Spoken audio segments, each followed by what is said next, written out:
Really interesting panel, and we'll try to talk about the innovations of a 9 month of the large-scale war. Ukraine continues to impress the world with resilience, with creative solutions, and with the use of modern technologies in a way that no one else used them before. So I'd like to introduce our panel: Mykhailo Fedorov, the Vice Prime Minister and Minister of Digital Transformation of Ukraine.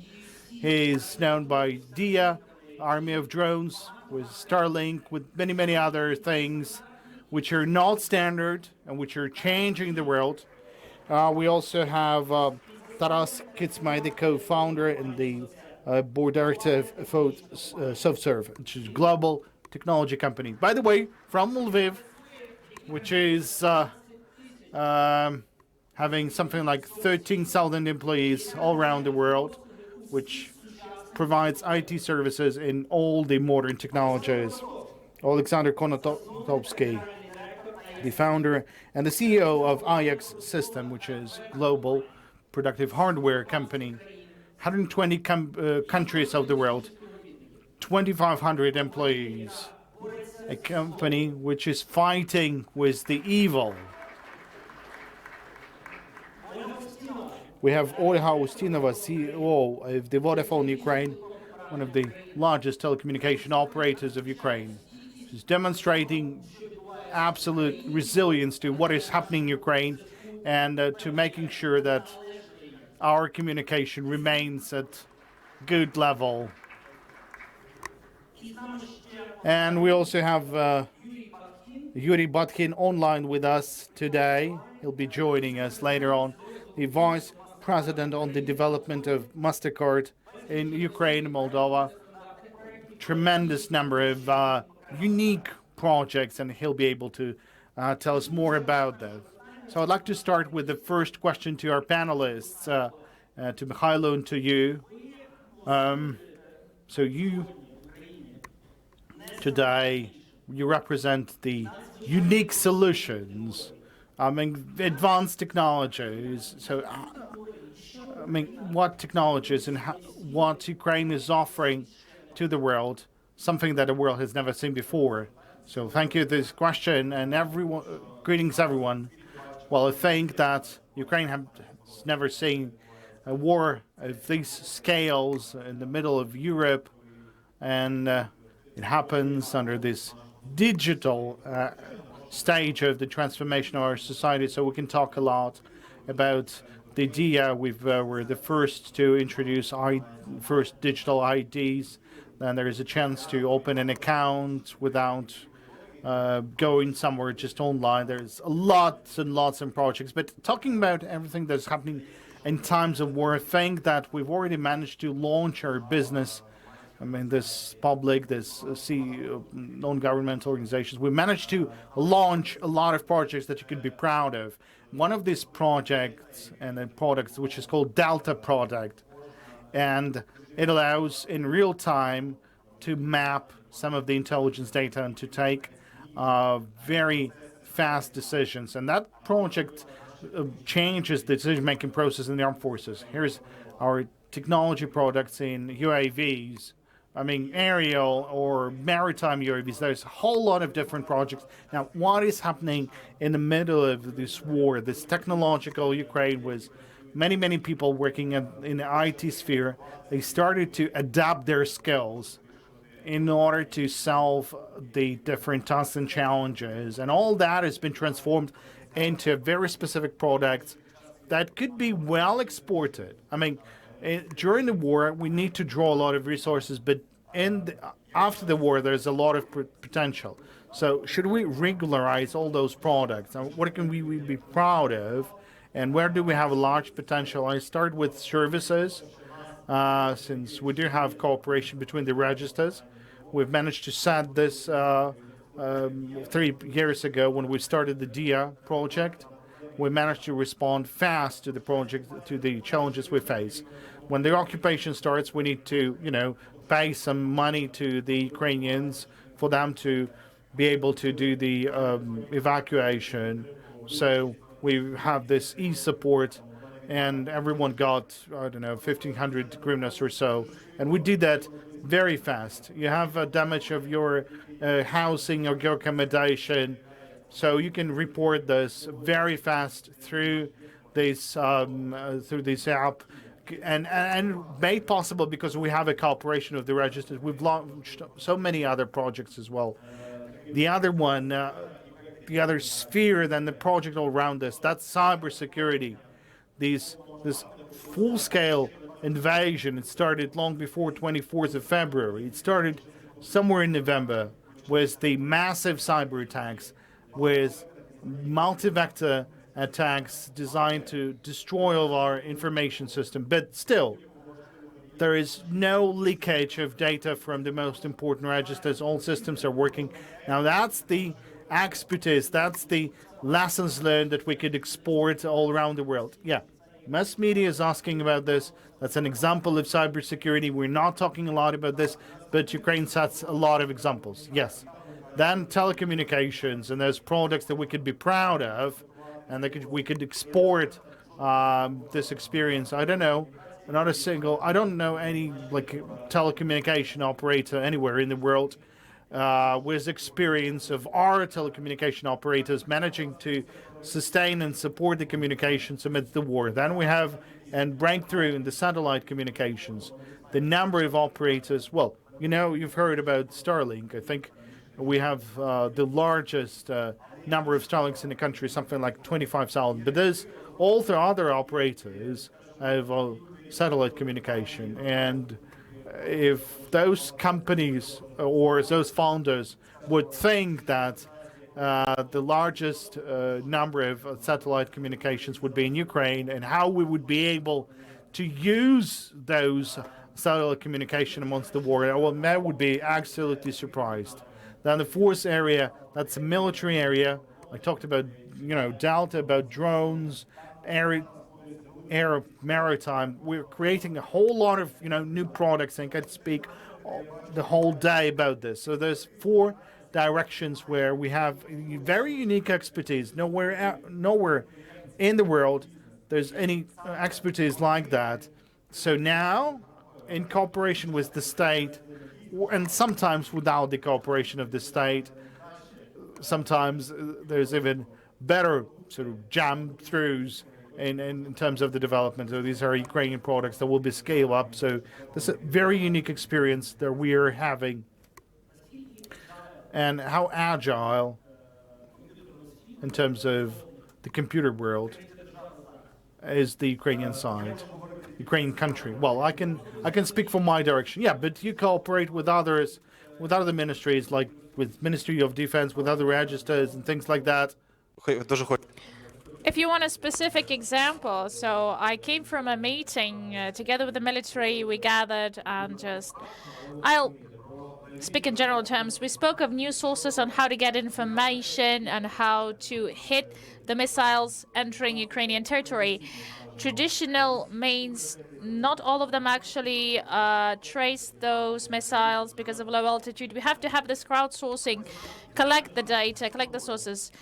General Staff, MOD, so many different teams are there, and average age of meeting like 55, 60 years old. And it's the meeting with IT companies, the environment, IT environment. Someone has their VP prototype. 100% of missiles hit. They use these sources. So right now in the military tech area, I can actually tell you it's impossible to... We'd never have that progress without an agile. It's purely agile. The state is turning into a living accelerator in UAV development. You buy one product today, tomorrow it's different. In a week, it's completely different. The product is developing, evolving, and you get feedback every day from battlefields. It's impossible that agile to have this breakthrough. So today I can say that the state is moving in agile. Bureaucracy that today we have, it absolutely does not fit that agile, so we change it with certain decrees on testing and doing it very quickly. The further the forces are from Kiev, the bureaucratic bureaucracy is pushing, but to try to push it back to go into agile. And I say that the government of future is the government looking like IT company, moving within agile, and legislation actually promotes that. Right now, that yesterday, Prime Minister presented an idea to create opportunity for every ministry within the budget to establish teams for fast decision making and then to eliminate it. You recruit people fast, give a task, publish it, announce it, then solve the task, then under contract you can actually dismiss these people. With this bureaucracy we have today, it's impossible. Without agile, there will be no breakthrough. You actually have it today under the pressure of war, and you have to turn it step by step into one system for us to survive, you know? As a member of military cluster, I can tell you that I'm so impressed with speed, how the MOD is acting, functioning. So my respect to you. Such an influence in decision-making transformation. Thank you, Anton. Alexander. Ajax is a global company. The war, the challenges, you've opened your affiliate in Uruguay recently. How do you survive? How do you invade the markets? You've increased production in Ukraine during the war, 30% up. How does Ajax live today? Well, basically, the war took us 1 month and a year from Ajax. All 11 of months that we still have as rest, this was for us business as usual when it comes to war context. For the rest of 11 months, well, actually, what is the attractiveness of business? Geographical diversification of sales. You do not depend on these cataclysms in any region. We may have war anywhere, conflicts anywhere, economic turbulence, unforecasted government elections. We live in a very fragile world. We never know what region will be fragile tomorrow. For example, we have Taiwan. 70% of the world's electronics is in Taiwan. So, if tomorrow China attacks Taiwan, 70% is out of stock. What the world will do? What the world will do? So, how do you assess it? How do you actually see it? Because you depend on components. I really want to say it politely right now. This will be not just our problem. I'd say all of these people will have it as a problem. You can't design any soft if you don't have these equipments and parts. You can't actually produce cars. So we go back to 1980s then. You can see these half conductors where we have certain percentage. Of course, scaling up the capacity. Of course, launching new plants in European Union, in the US. Yes, this risk, everybody thinks of that. And we do remember that we have SML, cars for chips, and SML can't produce a car because in order to produce a car, you need to have a chip, and there is no chip. To have more chips, SML must produce a car, and it's a vicious circle. What actually affected us? Last year, it still affects us today. Many R&D efforts go to avoid that crisis. And when it comes to global expansion, we don't discount due to war. We don't have agreements which are frozen, destroyed, suspended just because there is war in Ukraine. And we are so grateful to all our partners, and we are grateful to European communities for such warm welcome, for immense support of our business. Respectively, currency fluctuations, euro goes down, and it actually, it affects the incomes of the company in some way, because definitely the dollar is strengthening, and nothing so far is happening in the European economy, and basically this is the key market for us to sell our products, EU. So it's you're a Ukrainian company, and it seems like it must be affected by war the most. Euro and half conductors, 1:9, the ratio maybe. And the opinion of our team is that we stay in Ukraine, we will work here, we will function here, we will create jobs in future, this is a big task for us, because if we don't have new jobs today and thinking just about your risks, tomorrow smart people won't find job here but find it abroad. And later they won't even return. For us, this is a big focus for smart, intelligent people to find as many jobs as they can in Ukraine. We think of our risks in that context not that much. Okay, Oleksandr, when the war started, the full-scale war, we all faced different perception of that situation in different countries. So if we do talk about Western world, they have very specific opinion, but when we speak about Asian region, they have different opinions, different perception of the situation, like different ideas floating there. You're an international global company, have people working in different countries. The cultural dialogue, how did it take place inside the company? How this discussion did take place with your distributors and integrators in various countries? What is the perception of Ajax in the world in the context of war? Yes, we have some regions where it's considered, which are considered to be not very friendly. Let's say Russia today is watched a lot in Africa, in Latin America. They watch Russia today. In March, we actually had our first LATAM agreements. We had 100% paid in advance. Then we had delays with production because we relocated plants. And a guy calls from one of the countries to our sales director saying, Diego, tell me please, honestly, that company, does it exist? Like, is it actually there? Of course, he gets the products, then he relaxes, but the level of trust to brand is huge. If you make good things, B2B business, it's a small one. Everyone tells about you. You can check information. We had no negative. Even South Africa, we got these full payment on February 25th. People were paying 100% of the amount, so they trusted us.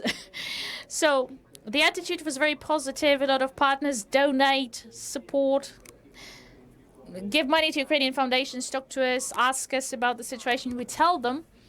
If in the US, I had a meeting with a person, he watches a lot of Fox News.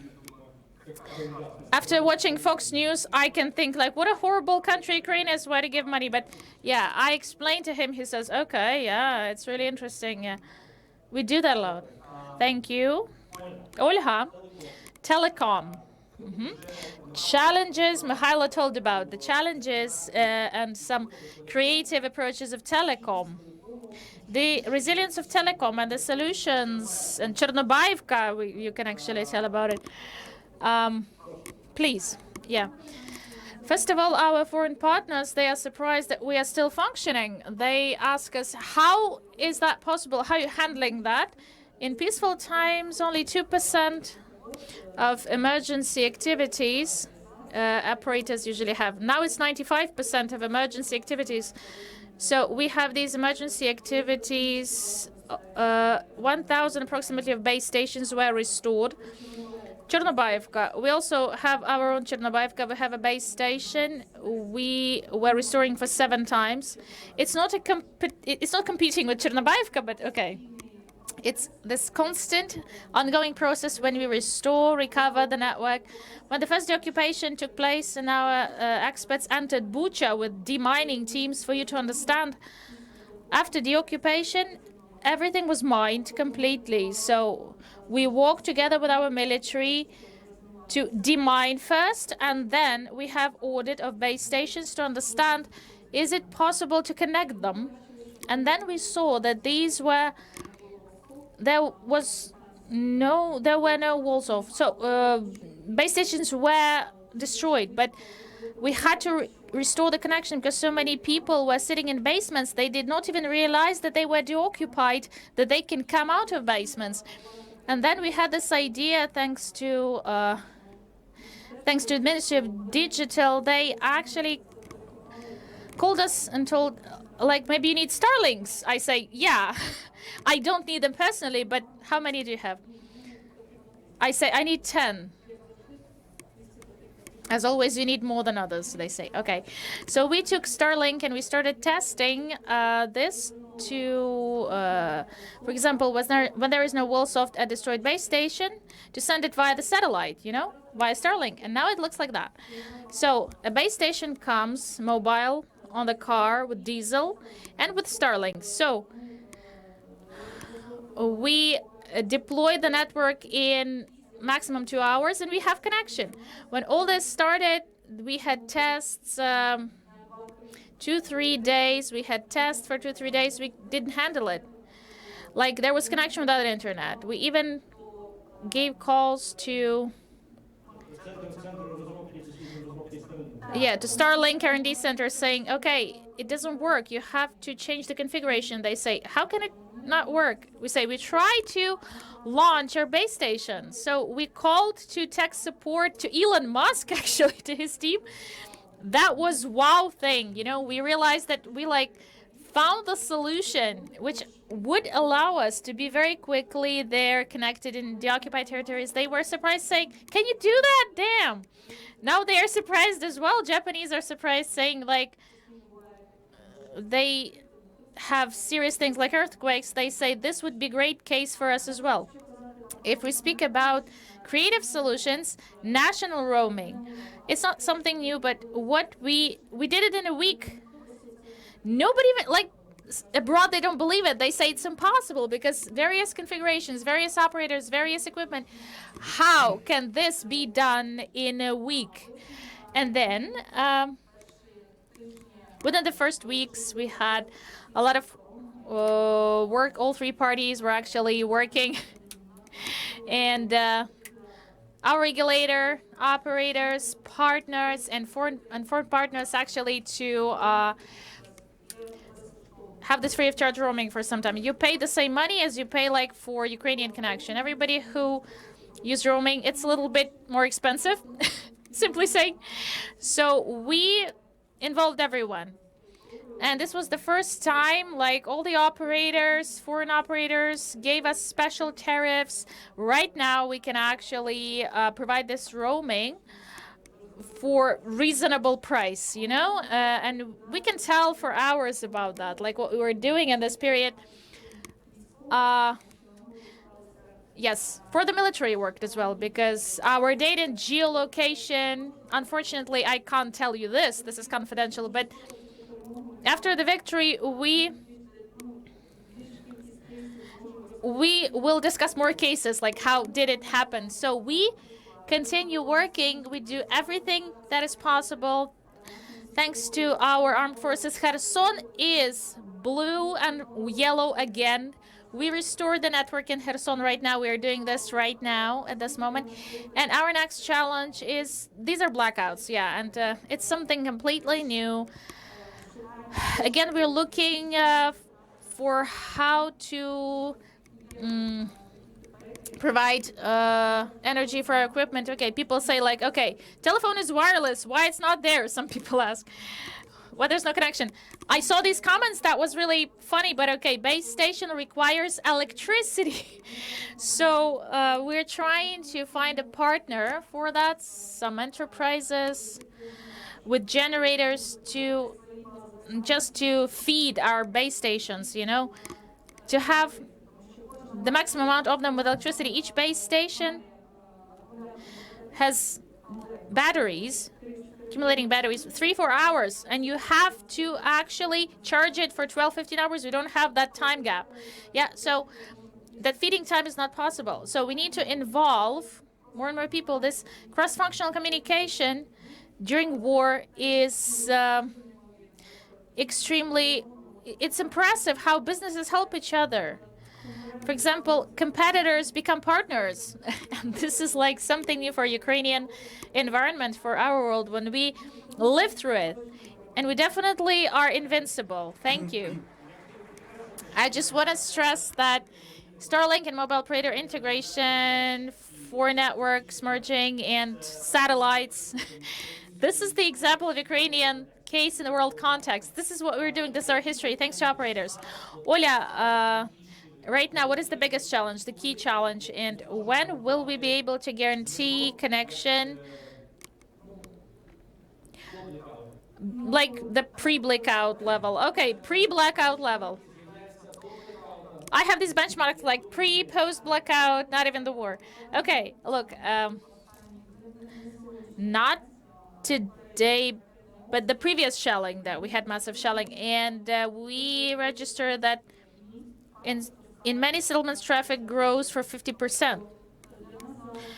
For us, it's a huge challenge right now on how to configure properly our network to have enough of capacity.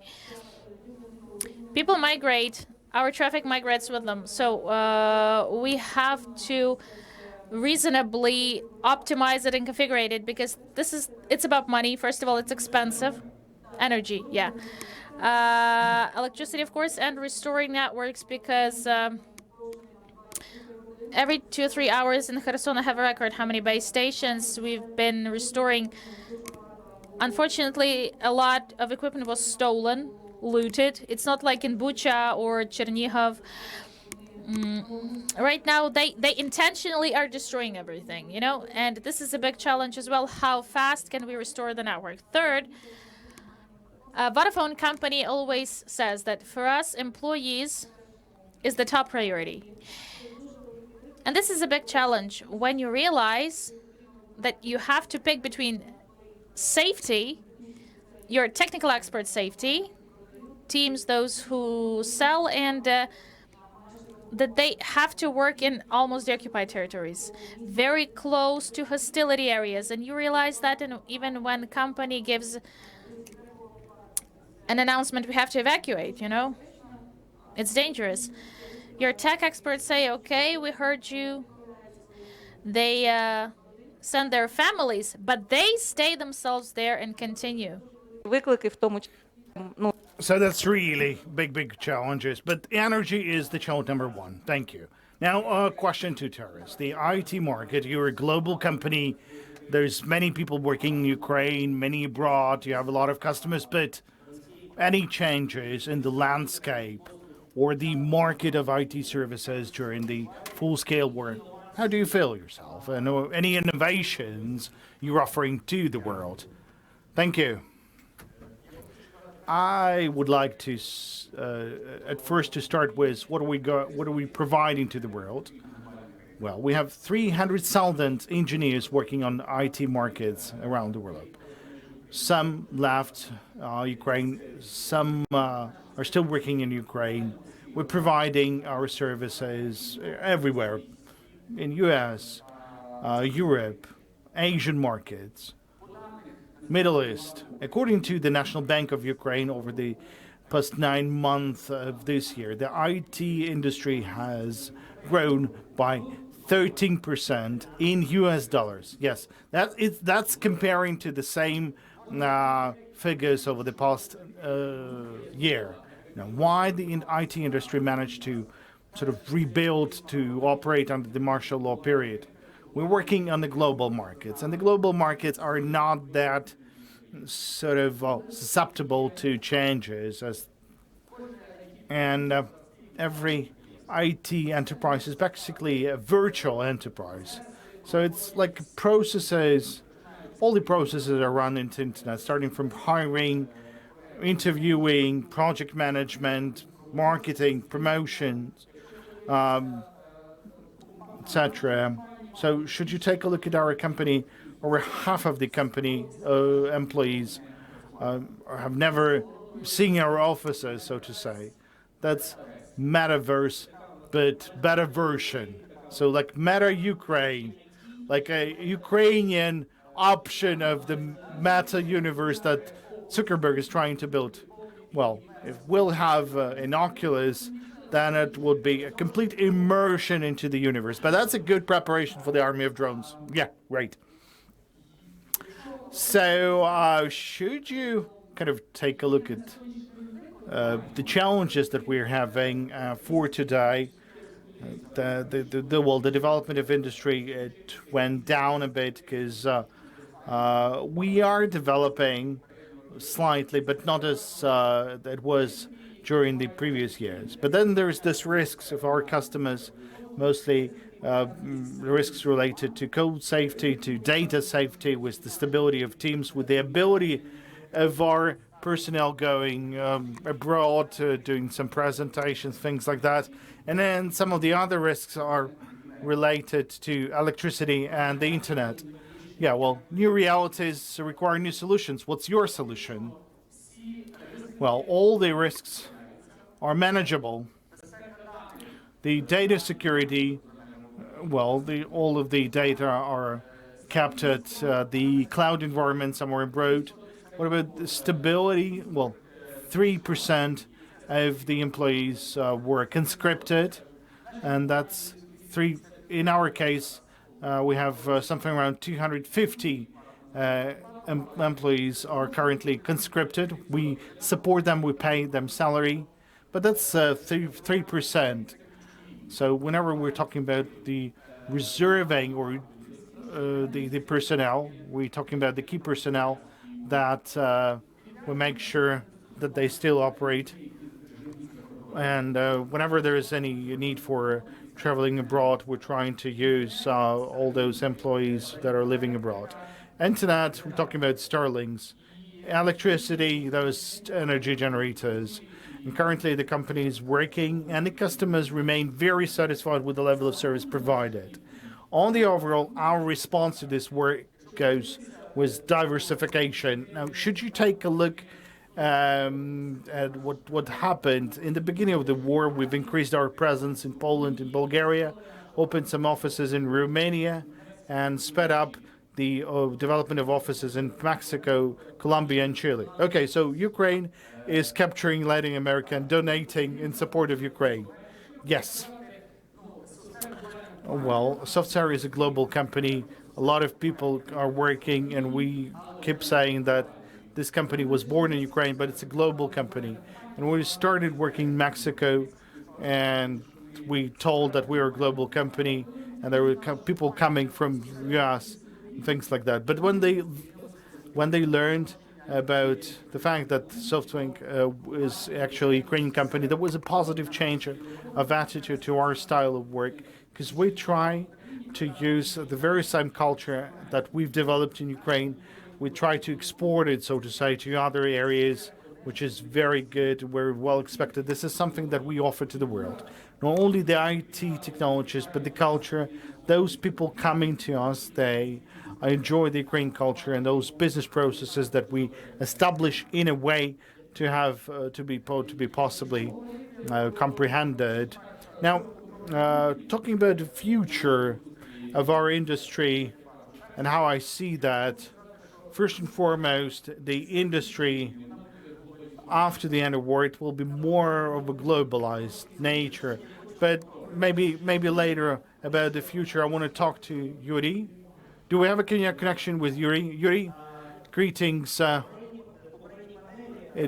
During the previous panel, Oleksandr mentioned about the resilience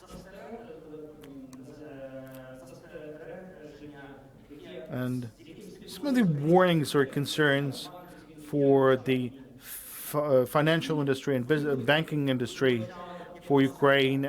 What were the challenges that you saw as on the part of Mastercard? Because I know there were also some non-standard approaches made by large corporations for Ukraine. So could you tell us about those? Good afternoon. Well, first, and the major factor was that from the financial standpoint, the payment industry managed to sustain all those challenges in the beginning of the war, just as it's sustaining it now. And the major factor is that the industry over these many years have had many changes. They've implemented new technological solutions, digital solutions, and that gave us a chance to become not only be ready for a stress test, but I guess ready to the crash test as well, both in the beginning of the war and now.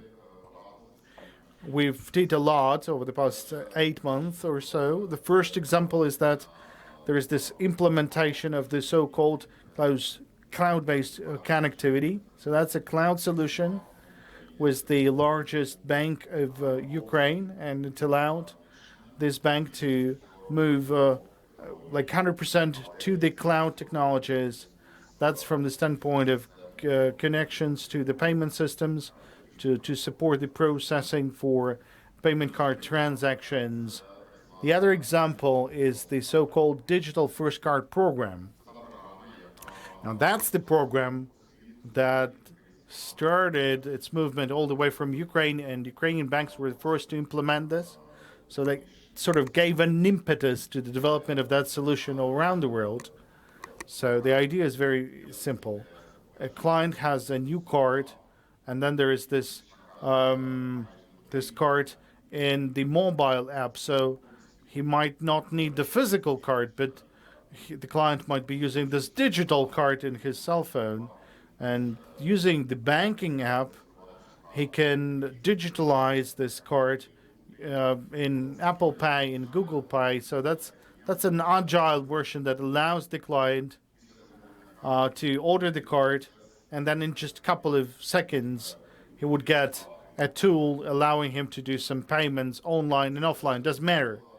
Now that allowed us, together with the Ministry of Digital Transformation, to have this project called e-Support. And together with Mykhailo and his team, we started working on this project last year. And what Mykhailo said, like 3 days on implementation of any additional options through this very marvelous decisions. Then another example of this agile approach was happening in the beginning of the war. That's how the industry responded to the financial challenges of this war, and how the industry made this step by abandoning completely the fee for accepting the cards, the so-called interchange, and it was leveled to zero over a period of several months. So that's the examples that show how our financial and payment industry may be used to implement different technological solutions. Okay, one more story. I mean, in fact, there's a lot of stories, and we sort of got used to many stories, and we got used to having a cash from our card, not on the ATM, but in the shop. But how difficult was it to make a decision like that within the corporate entity? Because it's unprecedented. There's no examples like that in the world. Well, it wasn't difficult, absolutely. That's just another example of being agile amidst the war. And it took us maybe 2-3 days, actually. We've raised the limit for the level of cash from 500 hryvnia to 6,000 hryvnia. That's what, basically 12 times. And the network started scaling up very fast, and now the number of locations where you can get this service is comparable to the number of ATMs available in the territory of Ukraine. So now this operation is like 10% of all the operations being processed. And we'll help the industry and help the users not only to receive the cash where it's going to be convenient. For example, if their ATM or the banking office is not working, still they can get the money from another direction. Like in small cities, when there is like limited financial services available, but still they're able to get these financial services. That was a win-win scenario. And talking about the cash, that's not the anti-cashless. That's just another example of cashless, because the users, even under this period of time, they have a chance to get a cash when it's really necessary, and not to remove all the cash from their card accounts. So we're leaving more money on the accounts, and this is very good for the economy, for the financial system of Ukraine. Yeah, that's an unprecedented approach. Thank you. Now, Mykhailo, on this, we are really having this economic forum, and during the first panel, there was this discussion about the taxation initiatives. The previous panel, it mentioned new opportunities and research, where there was this research that showed that the business owners are taking care of of this taxation issue, and you've created a very unique this story called Dia City for Ukraine. How many residents, new residents, have you got over the past 9 months? We have Taras with us and Oleksandr with us today, and I would like them to comment about their experience of existing in Dia City. Well, I sort of support the liberalization and reduction of taxation and deregulation. It's not just part of my presentation, but that's true. So me, together with my team, we've managed to launch a project, and we were trying to get this project for 2.5 years, but we managed to finally launch this project and to reduce by 5 times the taxation for the technological companies. We've introduced some venture e-tools. We've created a DIA project also, which is a special taxation system, and we've launched this 2 weeks before the war. And now we have around 400 companies in this structure, and we'll try and take a look how many people are there. 32,000, in fact, have incorporated within the Dia City. And since we've launched this project during the war, I believe that's a wonderful result. But what's more important, that we finally have a product that we could sell around the world. Like, imagine you're a business owner and you sell your product and you keep telling about your advantages, about how unique you are, what's so different between you and others. So that was our approach to the design of our advantages among similar projects in the current world. So we have companies from other countries of the world. There's outsourcing product companies, and this is only part of the ecosystem that we managed to build, or part of this ecosystem, in fact, because there are products that we would like to launch over this time, or maybe they're already in the process of implementation. Thank you. Oleksandr, could you share your own experience with Dia City? Well, I'm a big fan of Dia City. And really, I appreciate the work of Maxim and his team. In Ukraine, we had sort of a paradigm that, okay, the business will stay, we'll create the conditions, and if he had, a field in Ukraine, he won't be able to relocate the field. So let's do anything with that business owner. And that paradigm existed for many years. But then an iPhone created, and a Starlink created, and human capital. This is the most important, the most valuable thing. I mean, business owners are also human potential, because they leave some companies, they go to other companies. So we came to a situation that a person with 300,000 developers, they don't have not a single IT company, not a single one. I mean, they're not incorporated. They're not getting incorporated. Why? Because Ukraine, as a jurisdiction, was worse than the jurisdiction with other, in other companies. Yes, the government has to fight for good and talented experts.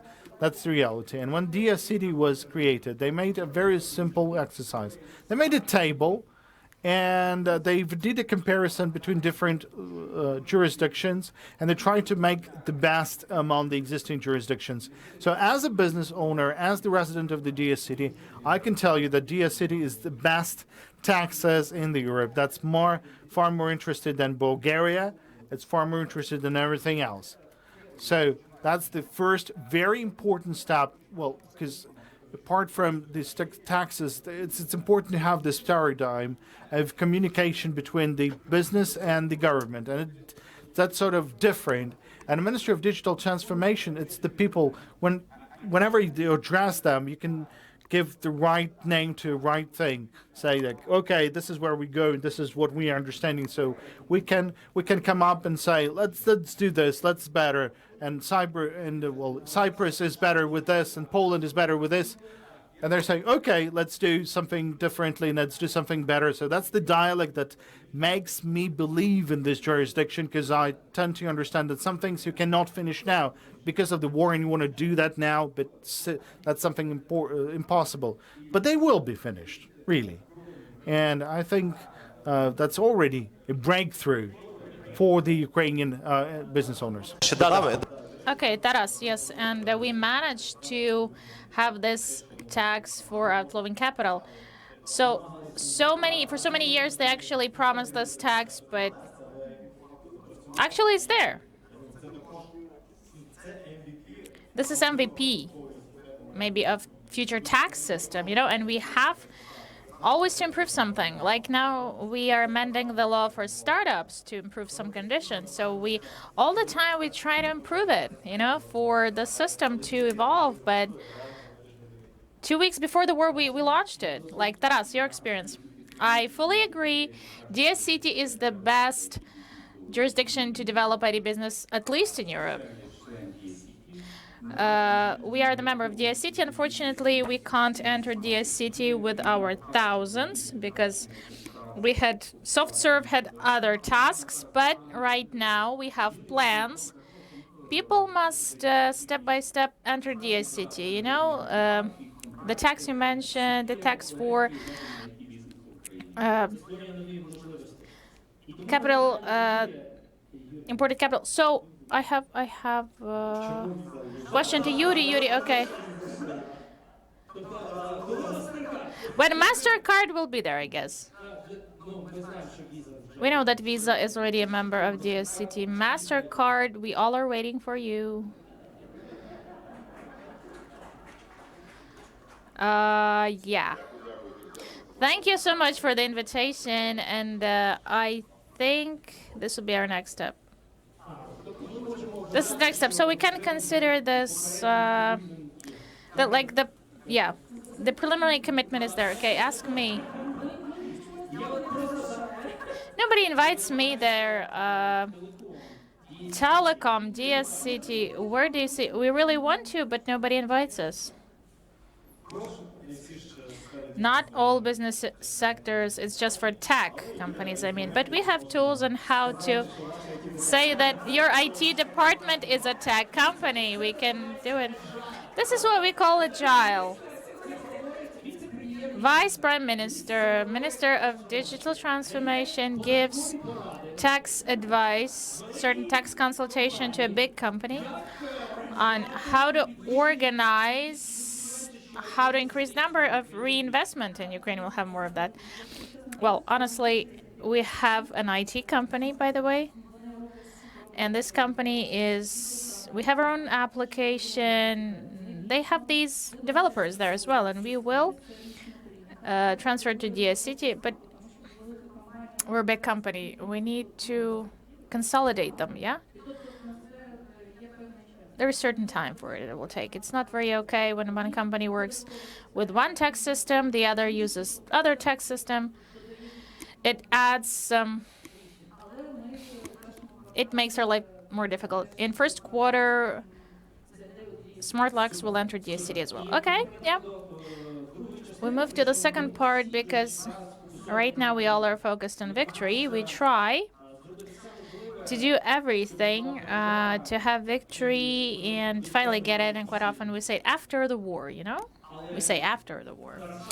But Taras, in SoftServe, on their webpage, it says, I will quote, okay? I'll just, yeah. Looking into future.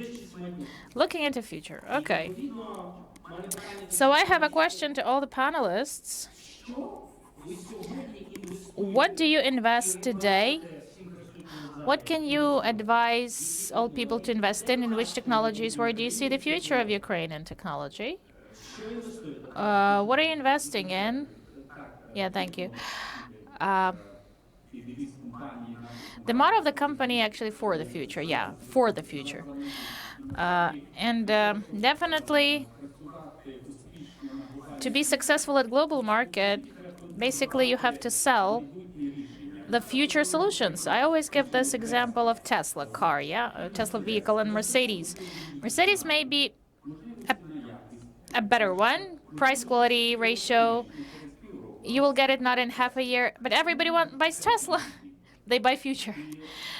They purchase future. So we need this for an IT company. for them, it's obligatory to sell future. Every technology has a couple of stages.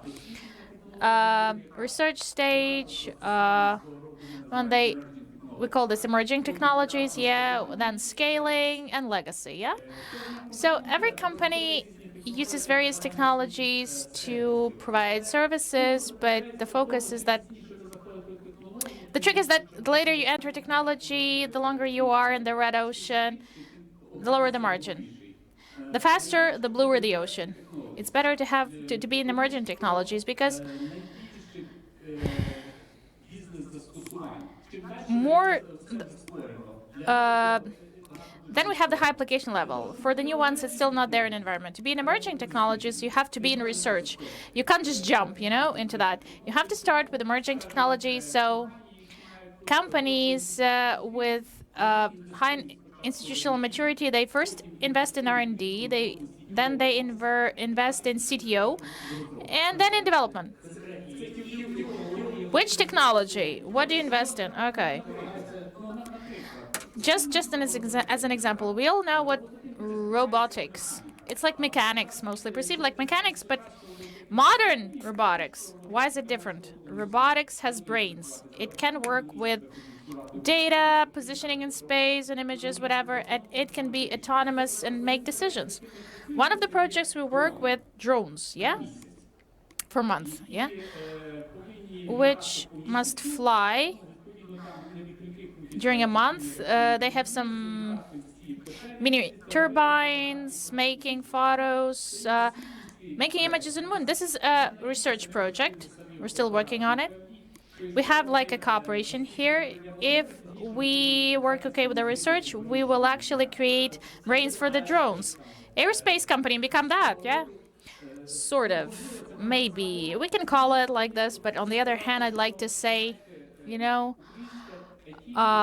IT industry is being globalized. We're integrating in this global IT industry. I'm giving this example, but we don't create it to get alone, but in a synergy with academicians and scientists from other countries, even people in SoftServe, they are located in Ukraine and in other countries. If we take a closer look at the industry, after the war, we will enhance this global aspect. Right now, many companies were pushed beyond Ukraine because of the war, and even small companies, 100, 200 people, they became global. Not only creating services and providing services, but their R&D services, sales centers, and this internationality, this global aspect will give us a very positive impetus. Speaking of technologies, for example, I'm surprised, but in SoftServe we have 15 people working on phantom computing. Quantum computing. Why do you need them? They are not sold. To come into emerging. And around 10 of those certified in quantum computing, people from different countries, not just Ukraine. They have different experience, different countries, and we expect that we'll have results. We work a lot on developing technology like imagery identification, medical parameters, like with O2 saturation and something. Health tech, yeah.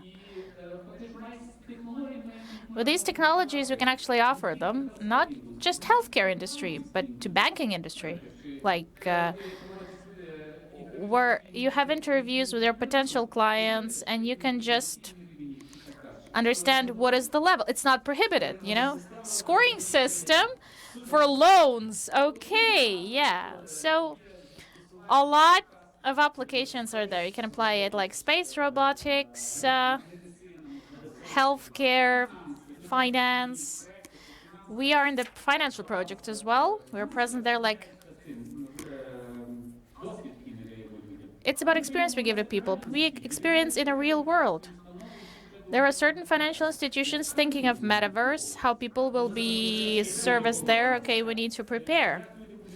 How people will behave in metaverse, giving financial services there in a convenient format. Olga, recently Kyivstar announced the purchase of Helsi, telecom is entering healthcare. So what do you see? Are you going into healthcare? Yeah, first of all, look, for telecom, for this sector, we have a very serious task to invest in infrastructure. All these digital services, they need a foundation to run on. Powerful infrastructure being built in Ukraine. We still continue doing that, investing in building. What is really important? Data. For example, on healthcare, if we talk, we have a case of global Vodafone with Exobionics company from California. When post-trauma treatment, that is, yeah? It's about post-trauma rehab. It's really important for us. We have the war. Exoskeletons, yes. You actually take this on, and it transfers data to one database, single database, and AI is processing it. And with rehabilitologists, with doctors, they improve the program. 30%, I guess, goes for rehab. So these projects, databases, after the war in future, this will be really, I think, this will be something that we need. So we are looking there in that direction. Okay. With a presidential initiative, yeah, this will be really, really important for the country. Ms. Rudneva had a previous discussion, Superhumans project, something that we need. 40 centers in the database already where the data are processed. I think we'll have to look at this. Mykhailo, where would you... Okay, you give some advice on taxes, but where would you invest money today from the standpoint of technology? Where do you see the breakthrough of Ukraine in the future? I'm not an entrepreneur in this, but just as a representative of the ministry right now. Okay, our mission is to make the most convenient country in the world when it comes to state services.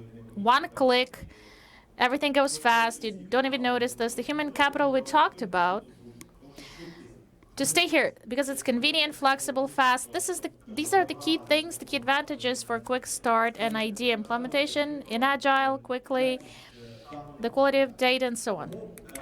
But to this mission, we've added another small part, with more innovative system of protection, because we can't speak of convenience when you have drones and missiles over you. So you may have these services in one click, but security technologies, this is the new trend.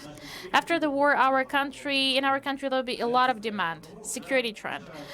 For our team, we have two trends we focus on: GovTech, making your solutions how other countries can buy your solutions, for them to envy you, to be jealous. And in Estonia, we already share this stuff. Yeah, Estonia once told they were the example, and now it's Ukraine. Second area is military tech, protection. And now we have like the drone army, maritime drones, we do that, and so many new areas we focus on and create expertise, accumulate expertise to understand how to develop the market and how to create a better protection system in the country. So these are two areas that we focus on, and we'll definitely be the first one in the world. We'll do everything to make it fast, but if we speak about GovTech as well, it's a spoiler, but okay, we started the discussion on Metaverse. We already have a couple of ideas for Metaverse, where we want to start providing services in and become one of the first countries in the world doing this. So if you are ready to have MVP for Ukraine, so DIA, yeah, we even work with the first service. We have a couple of options, test spots. We're testing everything. We can't release it and present it, but we just study it. We understand that involving money and energy from the world, making the world surprise, you have to become a metaverse. It's the future. For example, we want to launch the opportunity to get married in a metaverse. It's great because you don't need to bring all your relatives. Divorce. Can we divorce in metaverse? By the way, yeah, this is a security issue. Yeah, painless. It should be painless. Actually, we think that there is certain potential here, and of course, with Taras, we would love to work with SoftServe if they're ready to become a partner in that direction and create the project. So, military tech, gov tech, the most convenient country with innovative protection and security, something we can export. This is the advantage we will have for like many, many years. I really want no wars in the world to happen anymore, but we do have the expertise. We do still have this advantage anyway. We focus on that and we can see the result, and we all will be so proud. After the war, we'll have like this, yeah, people will be inspired and they will buy the technology. Okay. What do you invest in, Alexander? In technology.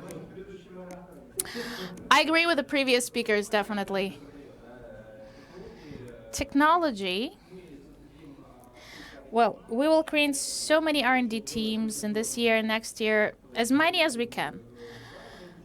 This year we have expanded the R&D staff twice.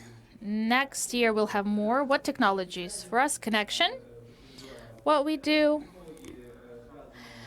Technologies related to various detection. Things like radars, sensors, pyrosensors, AI, and so on. So, electronics, like, not always is like commodities, but sensors as well.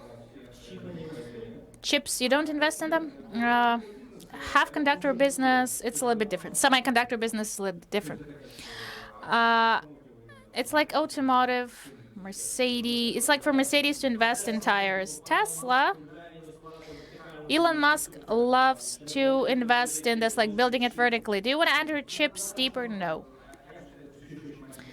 We're still a small company, you know, making chips just for ourselves. Apple started recently doing this. Samsung Semiconductors, they have a big separate business. Not always Samsung does something, uses something that their department does with semiconductors. We speak about $1 billion. If we speak about semiconductor factories, chip design, yes, we have this expertise in Ukraine. We had a team with doing Bitfury. They're good, but today we still don't see this as a direction. Soft is something that is powerful in Ukraine. When we speak of deep technologies, we think of Boeing turbine. Yeah, this is like Boeing engine. This is deep. How much time do you need to spend in Ukraine to invent the same engine like Airbus 320? Okay, how much time do you need? Maybe a lot. Maybe it's impossible because of this setup. But when we speak about cloud for Internet of Things, the expertise we have in Ukraine, for example, in France, this expertise will be weaker at some point.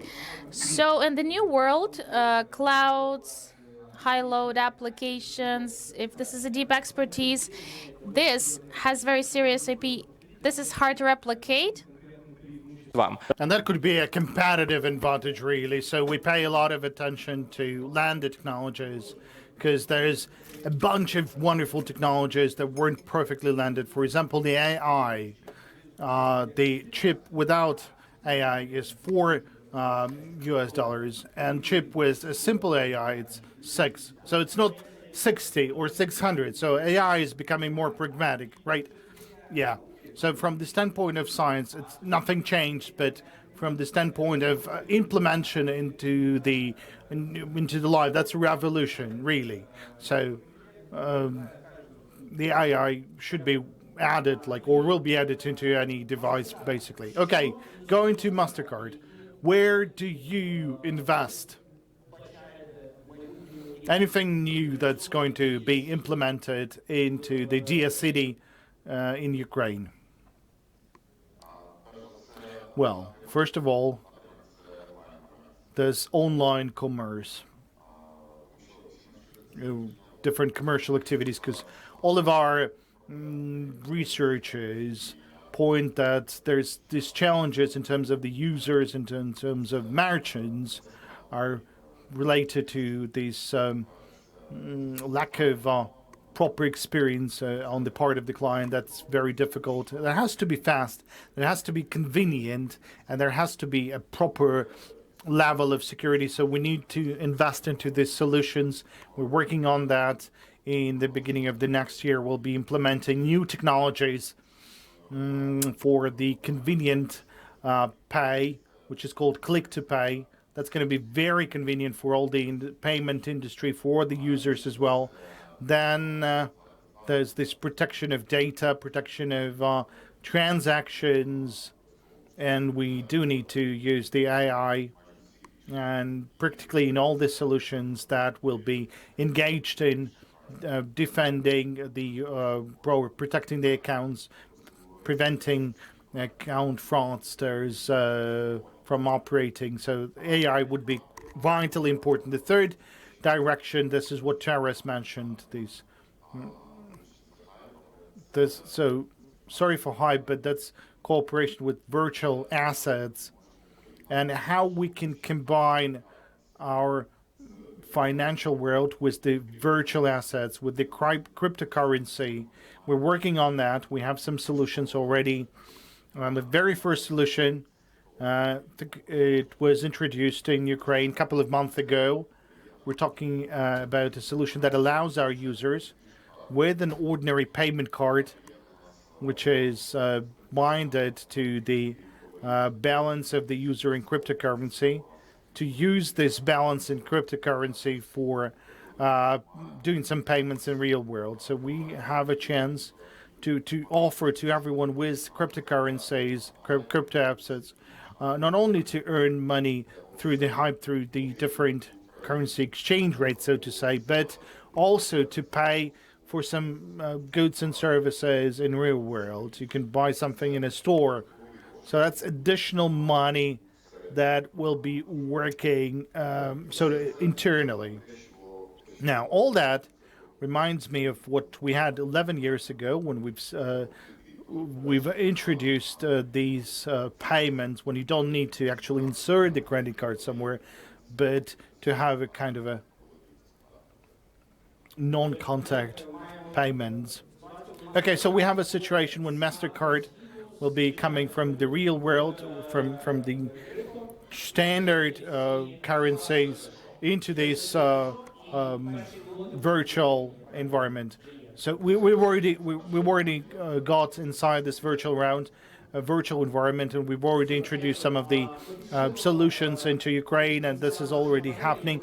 Okay, we are coming to the end of our panel. Just wanted to underline that whenever we're talking about future, and I want to finish our panel with the discussions about future. We're talking about the investments in space technologies, the investments in human potential in healthcare.